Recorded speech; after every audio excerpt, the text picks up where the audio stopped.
this is what I'm going to talk about today a little bit. It's a servant mentality, okay? The reason I was a little bit late coming in here is because Amazon was here delivering some desks and stuff like that for people in marketing upstairs, right?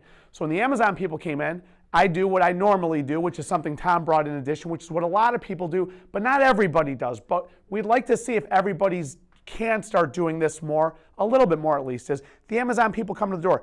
They're bringing things that help our business and help our company. So that means those people that are driving that Amazon truck today are actually doing things for us to help our business, which helps all of us in here, right, and helps our customers. So naturally what I told them when they came in was, thank you so much for doing what you do. We really appreciate it. By the way, would you like a coffee, a water? Is there anything we can do for you? You want popcorn? If we have fruit over there, we'll get you fruit. And naturally, they gave me the same response everybody always gives me.